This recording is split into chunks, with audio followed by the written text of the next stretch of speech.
কাজা করে কেমনে ঘুমাইলেন?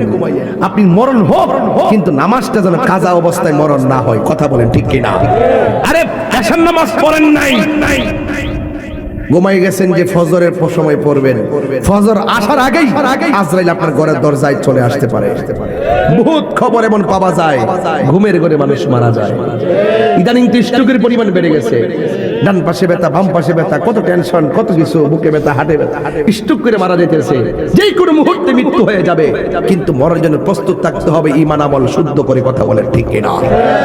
মরণের চিঠি যখন আসবে আমার, কালিমার তালকিন দিও বারে বার।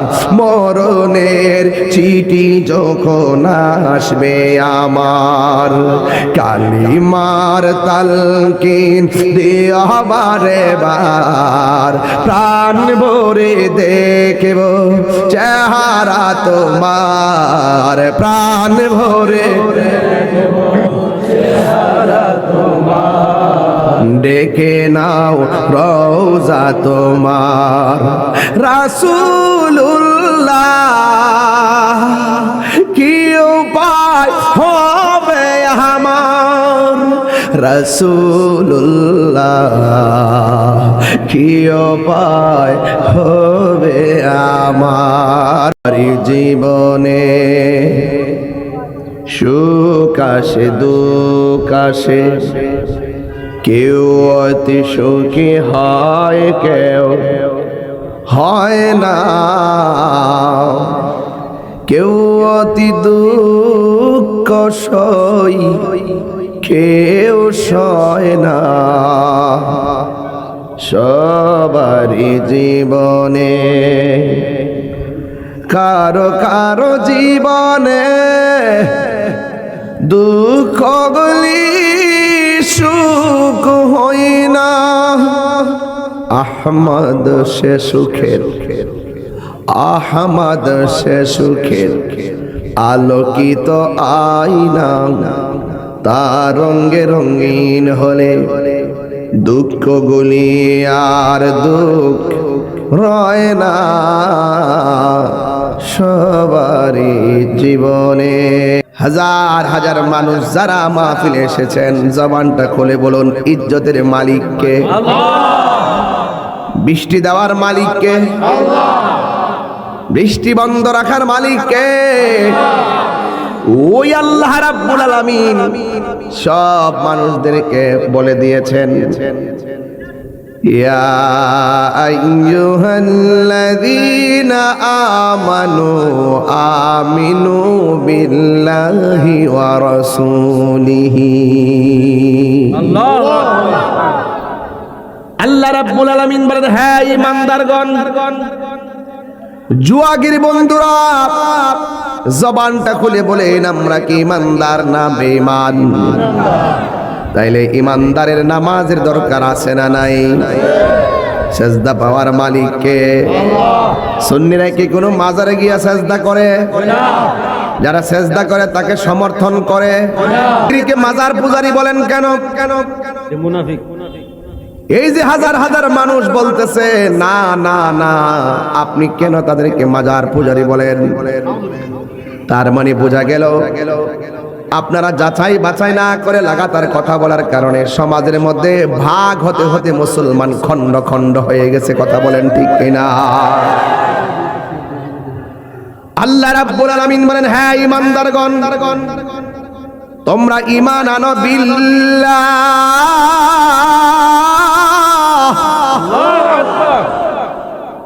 কার উপরে? আল্লাহর উপরে। আমানতু বিল্লাহ। ঈমান এনেছি কার উপরে? কেন আল্লাহর উপরে কেন আপনি ঈমান আনলেন? একটা মাত্র কারণে, আল্লাহু খালিকুনা, আল্লাহ হলো আমাদের স্রষ্টা, আমরা হইলাম আল্লাহর বান্দা। যুবকের দল, এই জন্য আমার আল্লাহ বললেন যারা ঈমানদার তারা আমি আল্লাহকে বিশ্বাস করবে, আর যারা ইমানদার না তারা আমি আল্লাহকে বিশ্বাস করবে না। যারা আল্লাহকে মানে না এরা নাস্তিক, বেঈমান, নাফরমান। কথা বলেন ঠিক কিনা? আর যারা আল্লাহর সঙ্গে শরীক করে তারা হলো মুশরিক। রাইট? যারা আল্লাহর সঙ্গে শরীক করে তারা হলো মুশরিক। আর যারা শিরিক করে, যারা মুশরিক, আল্লাহ বলছেন ইন্নাশ শিরকা লাযুলমুন আযীম। শিরক শুধুমাত্র সাধারণ কোনো গুনাহ নয়, শিরিক বড় ধরনের জুলুম। এই জন্য আল্লাহর হাবিব বলেন আমার আল্লাহ সব মাফ করে দিতে পারেন, দুইটা গুনাহ আল্লাহ কখনোই মাফ করবে না, যারা শিরিক করে। দুই নম্বর, যারা বান্দার হক নষ্ট করে। আমার দেশের মধ্যে হক মাইরা খাওয়েন না, আছে না নাই? আসেনি রে বাবা? আসেনি? এই জন্য আমার যুবক ভাইয়েরা অনুরোধ করে বলি, কথাগুলো খন্ড খন্ড শুধু ঘটনা হিসেবে শুনবেন না। আপনারা পারিবারিক জীবনে, সামাজিক জীবনে কথাগুলোর প্রতিফলন ঘটাবেন। এখন আল্লাহ প্রথম বলছেন ঈমান আনো আমি আল্লাহর উপরে। সবাই তো আল্লাহর উপর ঈমান আনছি, কিন্তু আল্লাহর কথা যদি না মানি তাইলে আমরা ঈমানদার হতে পারবো না। কথা কোন ঠিক কিনা? এই জন্য আল্লাহ রাব্বুল আলামিন আমাদেরকে টেন্ডারবাজি করার জন্য পাঠাই নাই, রাহাজানির জন্য পাঠাই নাই। আল্লাহ রাব্বুল আলামিন বলেন আমি আল্লাহর উপর ঈমান আনো।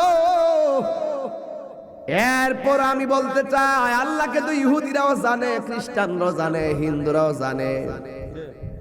এরপরও জানার পরও কিন্তু মুমিন না। জানার পরেও মুমিন কেন? এই জন্য আল্লাহ নামের পরে, আল্লাহর উপর ঈমান আনার পরে ওয়াও লাগাইছে। আমানু বিল্লাহি ওয়া রাসূলিহি।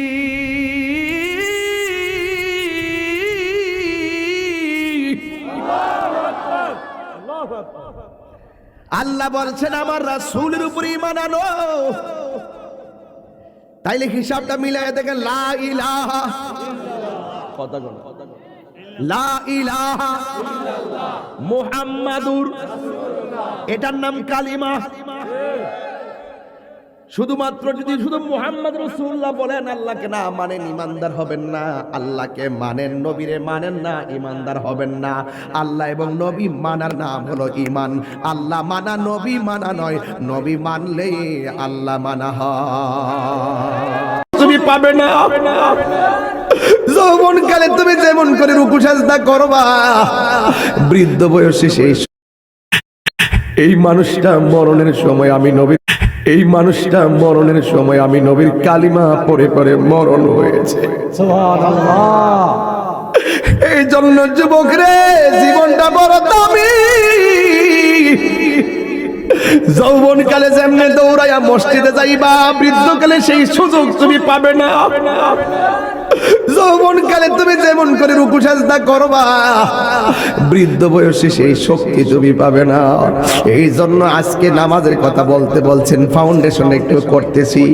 হে বন্ধুরে, নামাজের টাইম হয়ে গেলে আমার আল্লাহর হাবিব বলেন, যেই মানুষটার ঘর ভাল লাগে না, যার মনটা মসজিদ মুখী, আমার আল্লাহ সেই মানুষটাকে আরশে আজিমের নিচে ছায়া দিয়ে দিবে। সুবহানাল্লাহ। আর বড় করে বলেন না আল্লাহু আকবার। এমন মরণ আমি তাহিরি নসিব হইবনি, এমন মরণ জোয়াগের মুসলমানদের নসিব হইবনি। ও নবী গো, নবী গো, ও মায়ার নবী, টাকা নাই, পয়সা নাই, জুয়াগের কুলবান মদিনা মদিনা কইয়া গান গাই। বিমান ভাড়া নাই, পাসপোর্ট নাই গো নবী, হ মায়ার নবী। আমরা তো বহু দূর দেশে পড়ে গেছি, আপনি তো মদিনা আছেন গো, চাইলেই রওজা মোবারকে যাইতে পারতাম না। জিন্দিগিতে কি আমাদের যাওয়া হবে না? যদি যাওয়া না হয় টাকা দেওয়ার মালিক আমার আল্লাহ, রিজিকের মালিক আমার আল্লাহ। আল্লাহ দেই নাই বলে যাইতে পারি নাই, তারপর অস্বীকার করি না, তারপরে আমরা কৃতজ্ঞতা জ্ঞাপন করি, অকৃতজ্ঞতা করি না গো আল্লাহ। হ আল্লাহ, যদি আমরা জোয়াগের মানুষ মদিনায় যাইতে না পারি, তোমার কাছে আজকে জোয়াগের খোলা আকাশ থেকে একটাই কথা থাকবে গো, ও আল্লাহ মেঘের বাণী করে আমাদেরকে মদিনাওয়ালার দিদার নসিব করে দিও, আমাদেরকে ওই মদিনায় একবার যাওয়ার তৌফিক দিয়ে দিও। যদি যাইতাম না পারি, জোয়াগের ভাঙ্গা ঘরে আমার নবীর দিদার দিয়া আমাদের জীবনটারে ধন্য করে দিও। যদি মৃত্যুর আগ পর্যন্ত আমার নবীর দেখা দেখতে না পায়, ও আল্লাহ একটা ফরিয়াদ করি, যেদিন আমরা উত্তর দক্ষিণ হয়ে শুয়ে যাব, ওই মরণের কালে আমার নবীর দিদার আমাদের নসিব। অপবিত্র অবস্থায় থাকবা না জীবনে কোনোদিন, সব সময় পবিত্র অবস্থায় থাকবেন। প্রস্রাব করে ঢিলা কলপ নিবেন, কেন জানেননি? জমিনে যদি কেউ অপবিত্র অবস্থায় হাঁটে, জমিন তারে লানত দেয়, আর এই জমিন নিচে যখন মানুষটা যাবে, জমিন তারে যাররা পরিমাণ ছাড়বে না, এমন একটা চাপা মারবে, হাড্ডিগুলা একটার ভিতরে আরেকটা ঢুকাইয়া ফেলাইব। আল্লাহু আকবার কোন কেন? দেখা দাও রাসূলুল্লাহ, তুমি কাঁদে আশিক তোমার, আছো শুয়ে মদিনায় তুমি, ডেকে নাও রওজা তোমার। রাসূলুল্লাহ কি উপায় হবে আমার, রাসূলুল্লাহ কি উপায় হবে আমার।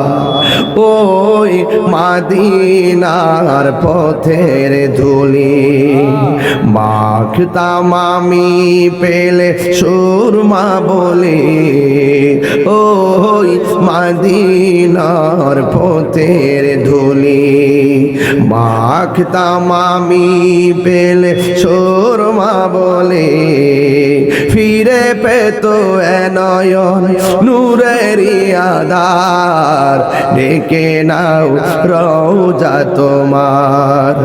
রাসূলুল্লাহ